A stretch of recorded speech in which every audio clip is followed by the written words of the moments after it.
ላለፉት ጥቂት ዓመታት አዋሪ ላይ ፎከስ አድርገን እንቀይር ብለን ስንሰራ ነበር።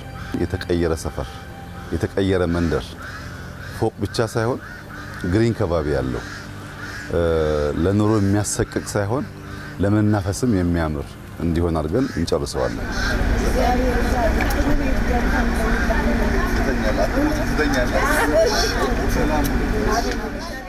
ዋናው እጃጠር ወገኖች ኢትዮጵያውያን እናቶቻችንን እንባ ማበስ ብቻ ነው። ጥሩ ቤት ገብተን ተኝተን እንሞት። ትተኛላችሁ፣ አትሞቱም፣ ትተኛላችሁ።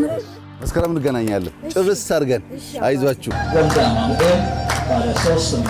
አዋሪ ላይ ለኢትዮጵያ ያለን ህልም፣ ለኢትዮጵያ ያለን መሻት፣ ለኢትዮጵያ ያለን ራዕይ ግልጥ ብሎ የሚታይ ይመስለኛል።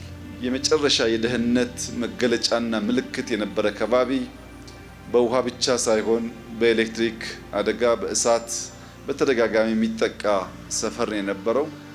አሁን የሚያስደመመኝ ነገር አንደኛ የተሰሩ ቤቶች ጥራት፣ ሁለተኛ ፍጥነት፣ ሶስተኛ የሚያስገርመኝ ነገር ከቤቶቹ በተጨማሪ መሰረተ ልማቱ፣ ፓርኮቹ፣ የልጆች መጫወቻ፣ መኪና ማቆያ ቦታዎች መሰራታቸው ወጣ ብለው የሚጫወቱበት እንደ ጎረቤት እንደ አብሮ አደግ የሚገናኙበት ቦታ መመቻቸቱ፣ እድሜያቸውም ገፋ ያሉ ሰዎች ወጣ ብለው ወክ የሚያደርጉበት እግር የሚያፍታቱበት ከባቢ መኖሩ በእያንዳንዱ ቤተሰብ ውስጥ የተለወጠ ዲግኒፋይድ የሆነ ኑሮን የማየት ትልም ፍላጎት ማረጋገጫና ማሳያ የሆነ ስራ ነው።